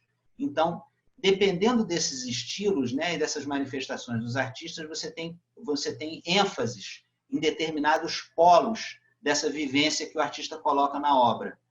O polo emocional do expressionismo, o polo, vamos dizer assim, racional, ideal do idealismo, e o polo da realidade objetiva dos artistas naturalistas. Esse estilo ele não é fabricado, ele não é inventado. Ele tem a ver com a natureza da pessoa e ele pode mudar. Um exemplo de mudança de estilo, eu vou falar do artista, do músico, do compositor Schoenberg, que ele começou como ultra-romântico, portanto, ultra-expressionista. O romantismo é outro exemplo de expressionismo, e esse ultra-romantismo foi fazendo ele fazer uma música cada vez mais complexa, cada vez mais carregada de emoção, cada vez mais cromática, até que com isso ele rompeu o sistema tonal e começou a fazer música tonal. A partir do momento que ele começou a fazer música tonal, ele se viu diante do seguinte problema, Quando você rompe a tonalidade, fica difícil de você organizar a peça, você tem que criar um outro princípio organizativo. Então ele criou o que se chama dodecafonismo como uma maneira de organizar a música. Foi um sistema que ele criou para organizar as notas dentro da música. Então foram mudanças, o estilo dele foi mudando, e vários artistas têm esses componentes. O estilo ele não é uma coisa construída artificialmente, ele representa a vivência do artista. E a partir do estilo a gente pode entender muitas coisas. Para terminar, eu vou falar um pouquinho da questão da semelhança do processo artístico com o processo psicanalítico. É interessante a gente pensar que a psicanálise, embora ela esteja baseada numa teoria, ou em várias teorias, em várias correntes teóricas, ela é uma prática que tem mais a ver com uma arte. Só que é uma arte que não tem um suporte material, é uma arte que você realiza como cocriação com o seu paciente. À semelhança do processo artístico, muitos desses pacientes da nossa clínica atual são pacientes que têm o que a gente chama de problemas narcísicos. Quer dizer, voltando lá para a questão do desenvolvimento da mãe e do bebê, o que acontece quando a mãe não tem condições suficientes de ser empática para o seu bebê? Você gera uma série de problemas que vão se manifestar como problemas na estruturação do eu do indivíduo, né? E esses problemas eles vão se manifestar ao longo de toda a vida, por conta de insuficiência, porque para a gente se desenvolver, nós precisamos de um meio humano, que nos dê condições de desenvolvimento. Se esse meio não dá condições de desenvolvimento, nós nos desenvolvemos com falhas. O processo analítico, né, quando a gente vai trabalhar com um paciente que vem com essas falhas, o analista se coloca num estado em que ele se permite um estado regressivo para ter uma identificação empática com o seu paciente, enquanto que o paciente, também num processo regressivo, ele tem uma identificação estruturante com o seu analista. Isso se dá nesse terreno do universo sem palavras, se dá nos aspectos emocionais.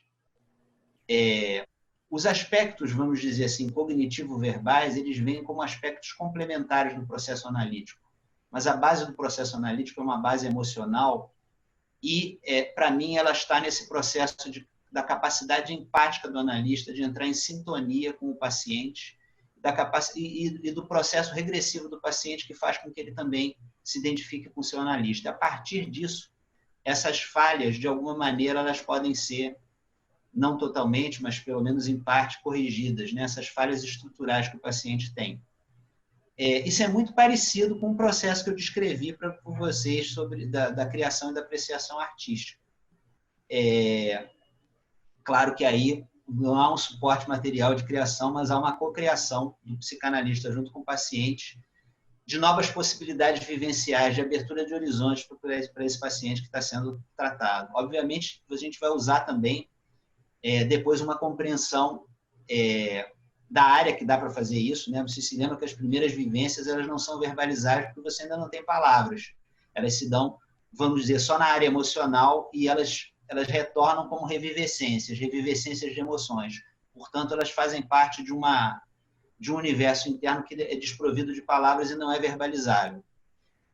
Mas existe também a necessidade da gente trabalhar com esse arcabouço, vamos dizer assim, verbal, com essa construção até de uma narrativa de vida do paciente, que a gente vai ajudando o paciente a fazer, que é um complemento desse processo afetivo. Um processo realmente muito parecido com o processo de criação artística. Eu vou ficar por aqui, eu acho que eu já falei muito, né? Me estendi muito. Vamos abrir para as perguntas, então. Muito obrigado pela atenção de vocês.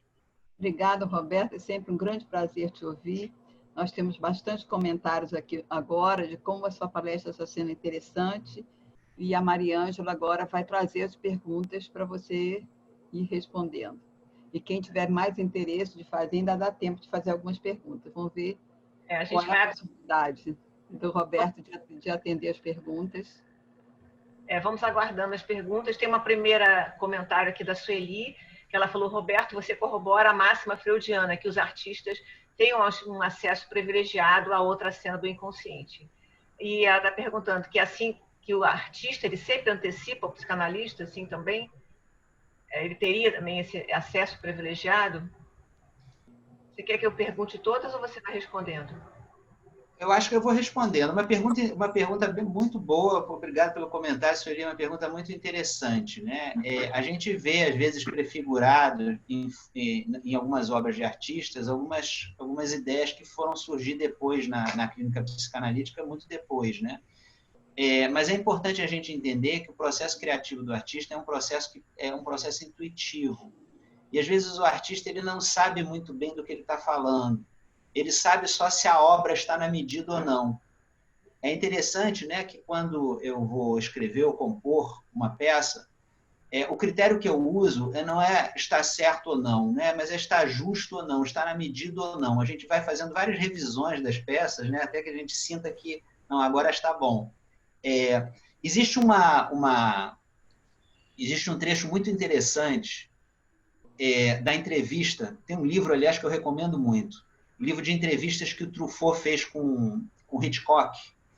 em que ele, num certo trecho, ele fala para o Hitchcock o seguinte: olha, eu percebi que você vai fazer uma determinada cena no seu filme. Essa cena é uma personagem entra num ônibus, ela vai por um determinado trajeto.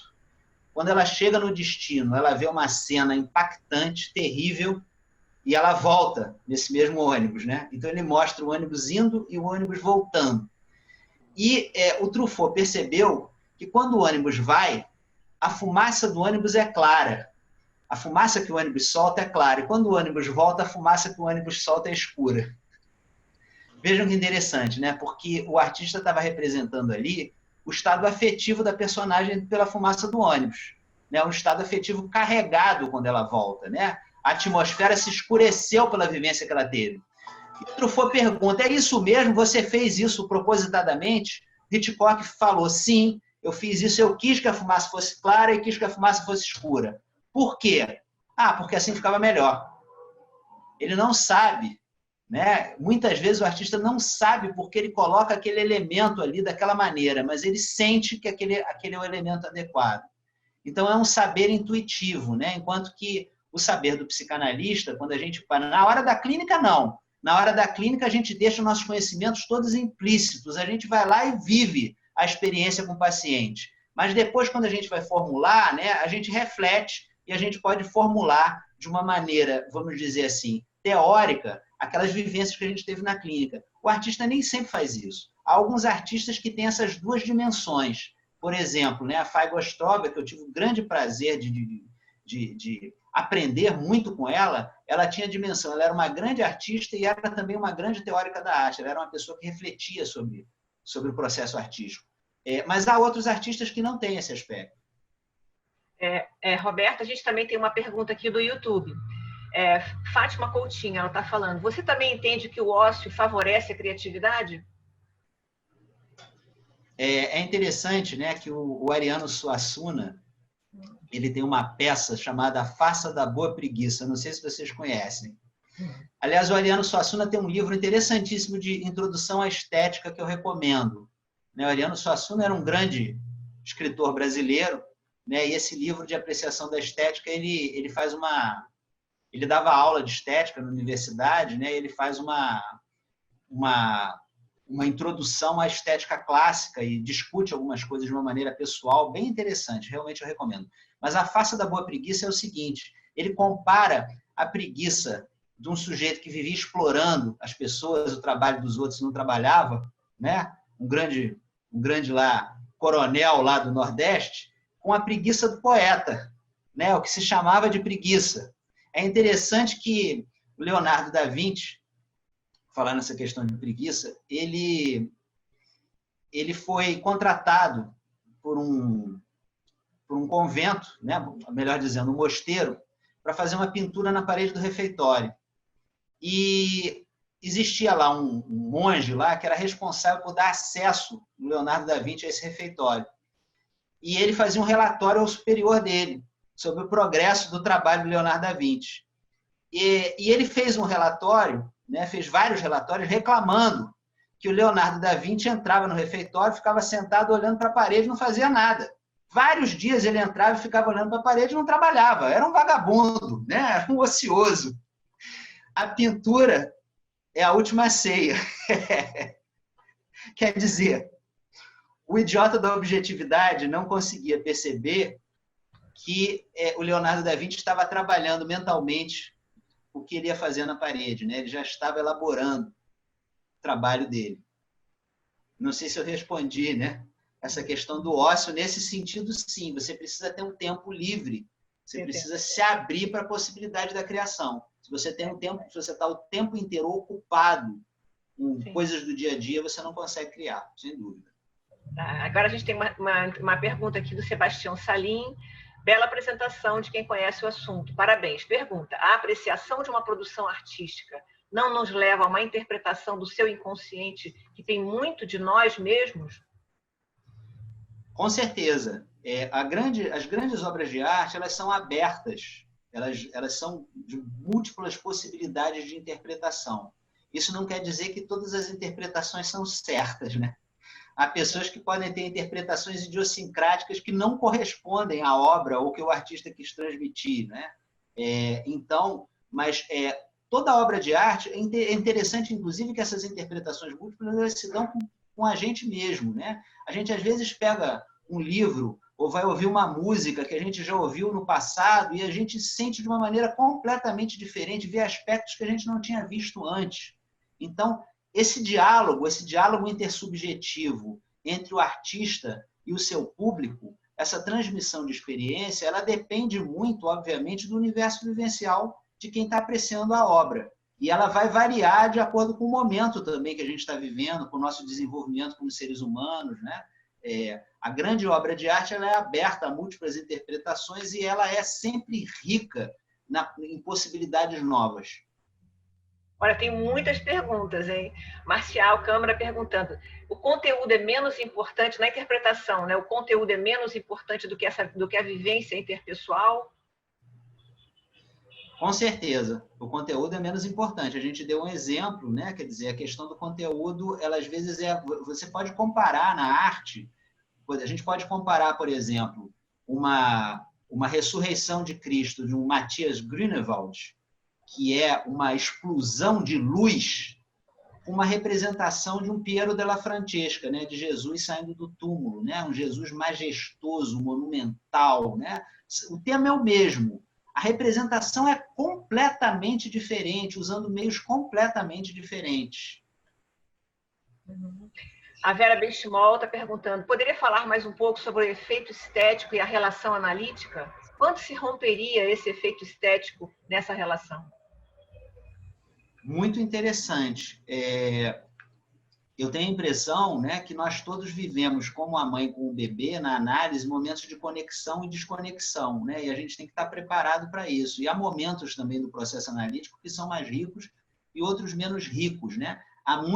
Num processo longo, há muitas sessões que são muito, desculpe usar essa palavra, muito prosaicas, né? Sessões em que parece, aparentemente, não está acontecendo muita coisa, mas alguma coisa está acontecendo de alguma maneira, né?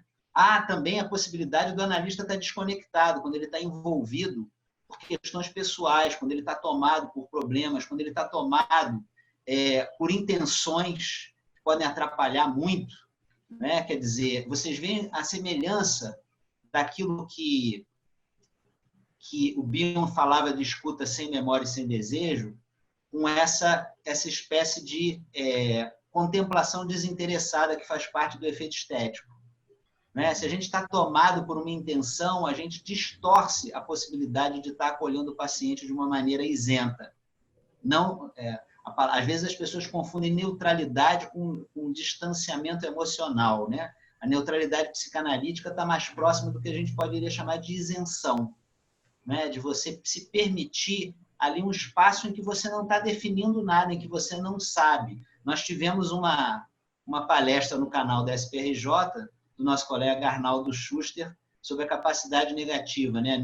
Negative Capability, do John Keats, que depois foi retomada pelo Bion, né? Essa capacidade da gente não fechar as questões, deixar as questões abertas, né? A gente não fechar com questões com certezas absolutas, e que isso também é importante para a apreciação estética. Você precisa ter essa capacidade de isenção. O André Trindade está perguntando: os artistas estão à frente de seu tempo? São capazes de intuir o futuro? Excelente pergunta também. Os artistas fazem parte do tempo, mas muitas vezes eles apontam para o futuro. Eu citei para vocês o livro Decamerão do Boccaccio. É interessante porque o Boccaccio é um ser humano medieval também, mas quando ele conta as suas histórias são absolutamente um retrato absolutamente realista da Idade Média. Não tem nenhum elemento, vamos dizer assim, místico, religioso, teológico nos relatos dele. São relatos muito das coisas do dia a dia. Claro que lá, elaborados pela fantasia do autor, mas são relatos muito realistas, abrindo a possibilidade ali de uma nova visão do ser humano do Renascimento, né? Já fazendo alguma coisa pré-renascentista ali. Então, os artistas muitas vezes fazem isso, mas ao mesmo tempo a gente não pode esquecer que eles estão muito dentro do tempo deles. Aliás, vale a gente dizer o seguinte: olha que coisa interessante em relação a essa questão dos aspectos formais. Por que os artistas medievais eles não faziam as suas obras em perspectiva? Quando eles faziam uma pintura, a pintura era chapada, era em 2 dimensões. A perspectiva surge no Renascimento, né? A perspectiva tenta representar ou representa em 2 dimensões a tridimensionalidade. Não é assim? É porque os artistas medievais eles não sabiam representar a tridimensionalidade? É porque eles não tinham técnica suficiente para representar a tridimensionalidade? A minha impressão é que não. É que a tridimensionalidade para os artistas medievais não era importante, não era uma questão. Porque na arte medieval, os artistas estavam voltados para o eterno. O que era mais importante para o ser humano medieval era a relação com Deus, com o eterno. O mundo material ele não era importante. Então, quando você representa em 2 dimensões, você tira o componente espacial, mas você tira também o componente temporal. O que você vê ali é alguma coisa, vamos dizer, que está fora do tempo. É o eterno. A terceira dimensão só surge quando você tem uma valorização da matéria e uma valorização do ser humano. Não é à toa que no Renascimento começa também as pesquisas científicas. Os primeiros cientistas, né, começam a pesquisar, a estudar a natureza, a se voltar para a natureza. Então, você representa no quadro, você faz uma representação mais real, de um espaço real, em que os objetos têm 3 dimensões, as pessoas respiram, estão vivas. Né? Mas é interessante também a gente pensar o seguinte, não sei se vocês perceberam que os quadros do Renascimento, todos eles têm uma perspectiva frontal. É como se o espectador tivesse centralizado e o cenário se desenrolasse para frente, assim, mostrando essa perspectiva do Renascimento de que o homem estava no centro, o ser humano estava no centro das coisas. Né? Ele dominava o universo no centro das coisas. Quando surge o Barroco, né? Quando o estilo vai mudando para o Barroco, porque várias mudanças aconteceram, a reforma, a contra-reforma, uma instabilidade social, uma série de coisas acontece, a visão vai se tornando lateral, então você vai tendo mais diagonais nos quadros, né? Mostrando essa instabilidade, essa retirada do ser humano do centro. Né? O ser humano ele não está mais no centro, ele está deslocado para o lado. Tudo isso os artistas representam de uma maneira não consciente, de uma maneira intuitiva. Eles colocam isso na obra não pensando, bom, agora eu vou representar o espaço, etc. e tal. Isso surge como uma questão artística. E que depois a gente pode até refletir, como eu estou fazendo aqui. Agora, vejam o seguinte, foi muito melhor eu justificar a história, o porquê de falar de arte nesse momento, com a história do Boccaccio, do que se eu tivesse feito uma preleção teórica, né? Por quê? Porque a arte ela tem um impacto direto na gente. A gente entra na história, vive a experiência. E esse impacto ele é muito maior do que uma construção teórico-racional. Bom, a gente tem 2 comentários aqui que eu vou ler rapidamente para passar para as perguntas. A Débora falou, Roberto, você reuniu erudição e sensibilidade para articular arte e psicanálise. Parabéns. E a nossa colega querida Vanja de Matos, que está aqui hoje, ela está comentando a percepção do paciente como uma obra de arte nesse momento da pandemia. Todos os atendimentos online diminuem a capacidade da percepção da linguagem não verbal. É como se víssemos uma obra de arte ao vivo e online. Ela está colocando essa questão do atendimento online, né? Bela apresentação, sem dúvida. Agradeço a vocês e gostaria de fazer um comentário, que é o seguinte.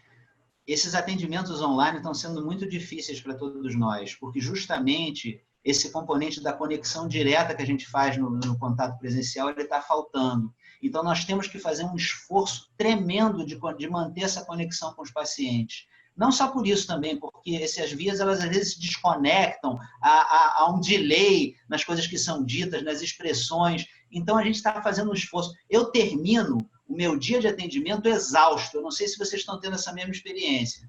Termino muito cansado. Eu acho que é por conta desse esforço sobrenatural que a gente está tendo que fazer para continuar com o nosso trabalho.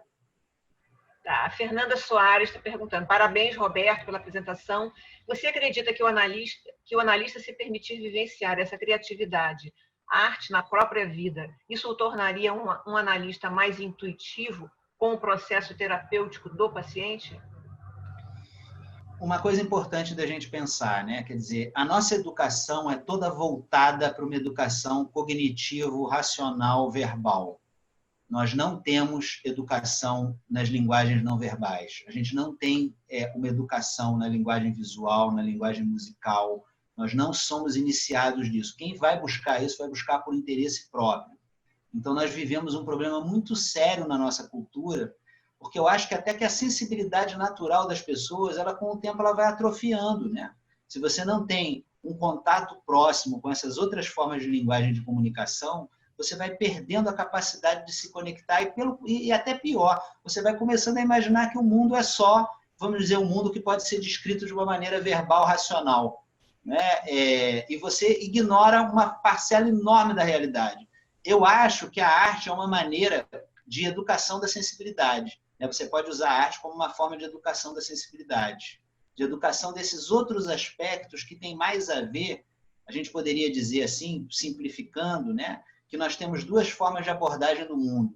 Uma abordagem racional, em que a gente constrói modelos mentais, que tem mais a ver com a verbalização, e uma abordagem, vamos dizer assim, experiencial, intuitiva, em que a gente se conecta diretamente com o fenômeno, de uma maneira complexa, e pega a totalidade do fenômeno por essa via de conexão. A nossa educação é toda voltada para esse outro lado, vamos dizer, da linguagem verbal, da abordagem racional, cognitiva. Até quando a gente estuda arte, isso é visto dessa maneira. O estudo de literatura na escola é uma lista de autores chatos, né? Me desculpe aqui o exagero, talvez, uma lista de autores chatos e de estilos que você tem que decorar. Aquilo não é uma experiência para o aluno. Então, os alunos, na média, ficam com horror de literatura, por conta das aulas de literatura, infelizmente. O Eduardo Cantidiano está perguntando, a arte imita a vida ou a vida imita a arte? O que você acha? Uma ótima pergunta. São dois aspectos, vamos dizer, da vida. A arte e a vida são complementares, são aspectos complementares. A gente não pode conceber uma vida humana que não tenha uma conexão com esses aspectos de experiência estética, né? Isso está sempre presente para a gente. Então, é difícil de a gente dizer, mas é interessante esse componente da imitação, né? Porque isso gera muitos equívocos, na verdade. Porque é claro que existe esse polo perceptual, vamos dizer assim, da criação artística, do que o artista percebe do mundo, mas ele está sempre moldado pela individualidade do artista e pelo contexto em que o artista vive. A Vânia está perguntando se o fenômeno empático pode ser abalado por esse momento, principalmente para pacientes narcísicos? Com certeza. Possíveis, né? Sim. A Vera Antunes perguntando, a arte muitas vezes também é curativa? E a arte, por si só, ela impõe-se ao artista, tirando-lhe o sono, por exemplo? Você sabe, Vera, que eu fico pensando o seguinte, essa questão de ser curativa, ela é nesse sentido, eu vou fazer uma conexão com a psicanálise, ela é uma perspectiva, talvez, que estreite o nosso campo. Eu acho que isso acontece como parte de um processo mais amplo, falando de uma maneira mais clara. O contato com a arte, ampliando o nosso universo vivencial, possibilitando o nosso desenvolvimento como seres humanos, pode fazer com que a gente ultrapasse certos problemas que a gente tem ou que a gente aprenda a conviver com esses problemas. Da mesma maneira que a psicanálise. Eu diria que a psicanálise, né, ela é muito mais do que um processo curativo. Eu acho que essa questão curativa não é uma questão nem tão importante.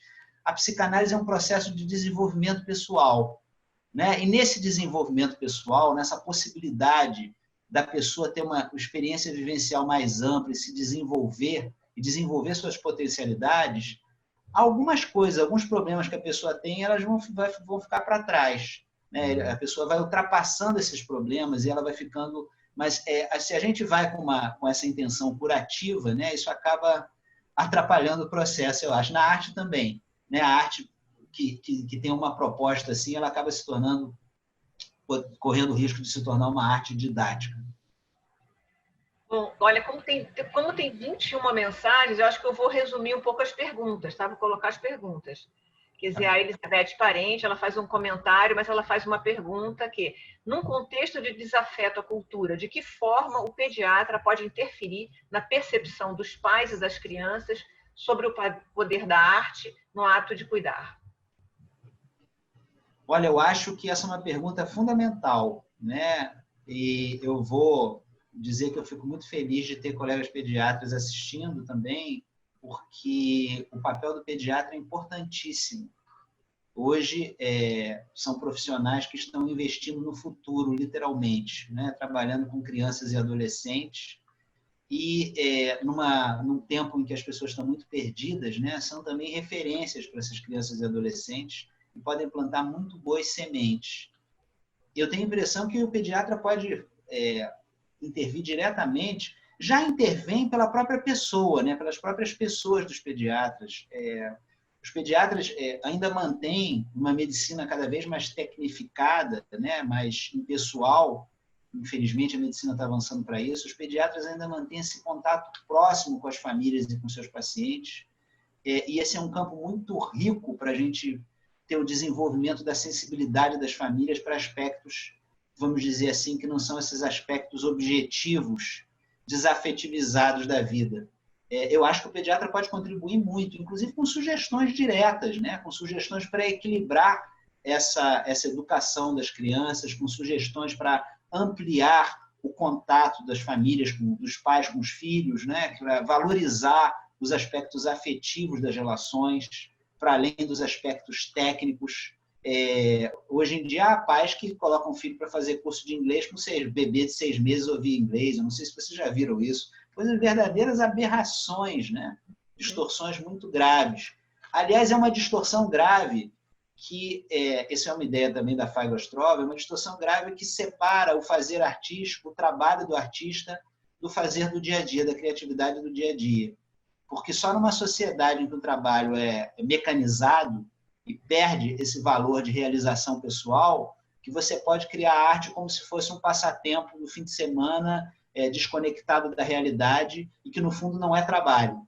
Né? Que, na verdade, o artista trabalha. É um trabalho, é uma realização concreta, é uma construção. Ela, inclusive, dizia o seguinte, ela não via diferença entre o trabalho criativo do cientista e o trabalho criativo do artista.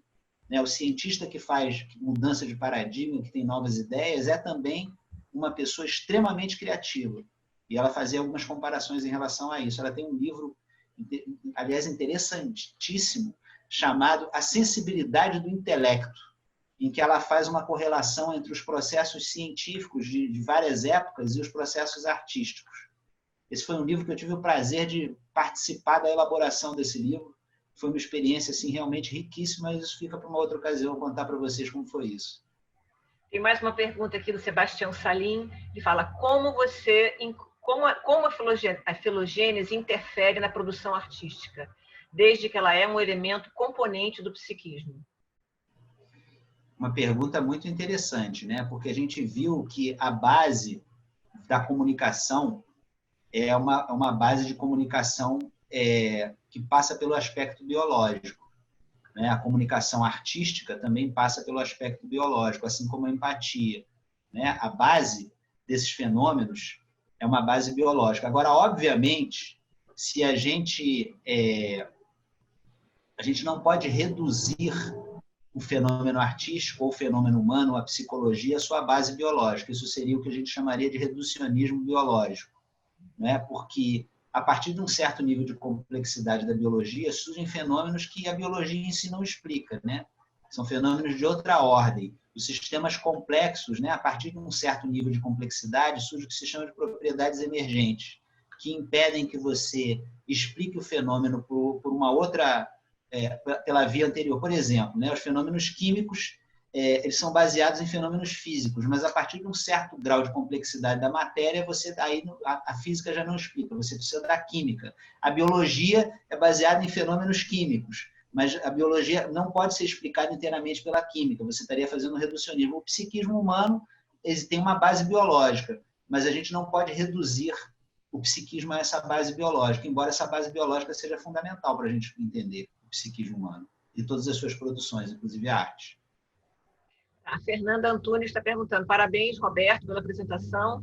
Você acredita que o analista, se permitir vivenciar essa criatividade, arte na própria vida, isso o tornaria um analista mais intuitivo com o processo terapêutico com o paciente? Olha, o fundamental para o analista é o processo de análise por que ele passa, né? Essa é a forma que a gente tem para enriquecer o nosso entendimento. Vocês se lembram que eu falei, né, que a capacidade empática, a base da capacidade empática está nesse fenômeno de sintonia, mas a pessoa que está fechada para o processo de introspecção, para olhar para dentro de si mesma, ela não consegue ser empática, né? Então, fundamental para a gente desenvolver a nossa sensibilidade como analista é a gente passar por uma análise pessoal bem feita, né? Sem isso, a gente não se desenvolve. E aí tem outras coisas, o estudo teórico, os seminários, né? As discussões que a gente tem com colegas, a supervisão, né? Tudo isso aí compõe o nosso enriquecimento. Mas eu acho também que, naturalmente, o analista vai buscar outras formas de enriquecer seus universos vivenciais. Não é muito difícil você ver um analista que também não seja interessado em arte, que não goste de cinema, de literatura, de música, né? Porque é natural a gente ter uma conexão com essas obras do espírito humano, né? É natural que a gente busque esse enriquecimento do nosso universo vivencial. Agora, acho que acabaram as perguntas, eu não sei se tem mais. Só tem um comentário da Vera Márcia Ramos. Parabéns, Roberto. O paciente e o analista fazem uma viagem ao mundo interno e inconsciente, e você nos transportou a viagem de conhecimento e arte. Eu acho que é uma coisa assim. Muito obrigada. Foi muito. Alguém mais? Alguma pergunta ou podemos fechar as perguntas? Senão, você pode falar suas palavras finais, né? Ou alguém quer fazer mais algum comentário? Eu acho que a gente já pode fechar, porque a gente já está estourando a hora, né? E acho que a gente ficaria ouvindo o Roberto o dia inteiro, mas ele voltará em outras vezes. Agradecer muito, Roberto, por essa excelente palestra que você nos brindou aqui. E lembrar para todo mundo que está assistindo para se inscrever no nosso YouTube, no nosso Instagram, porque vocês vão ter sempre a possibilidade de saber as novas palestras. Tá? Muito obrigada, então. Obrigada. Grande abraço a todos e, Roberto, um carinho especial para você. Muito obrigado a todos. Eu gostaria eu falei para vocês da questão da educação de crianças, a abertura da sensibilidade, e eu queria dizer que eu estou muito feliz de ter aqui no público também, além dos psicanalistas, todos vocês. Muito obrigado por vocês estarem aqui nessa conversa que a gente está tendo, né? Eu fico muito feliz de vários colegas pediatras que também estão presentes, e me sinto também muito honrado pela nossa amiga Daniela Gracindo, que faz um trabalho lindíssimo com crianças e adolescentes, ensinando para essas crianças e adolescentes não só técnica cinematográfica, a arte do cinema, e o meu filho se desenvolveu de uma maneira exponencial com esse trabalho que a Daniela faz, né? E eu vejo, né, qual é o resultado disso, mas ela também ensina outras coisas fundamentais, o trabalho em equipe, o desenvolvimento da sensibilidade, a possibilidade do diálogo, enfim. Um beijo para você, Daniela. Muito obrigado por você estar aqui assistindo. E muito obrigado a todos vocês, muito obrigado, Rosa, muito obrigado, Mariângela, Sueli, muito obrigado a todos que assistiram, todos que contribuíram. Fico muito feliz realmente de estar falando sobre esse tema, que é um tema fundamental no momento difícil que a gente está passando. Obrigado. Beijo para todos. Tchau, gente. Obrigada pela presença.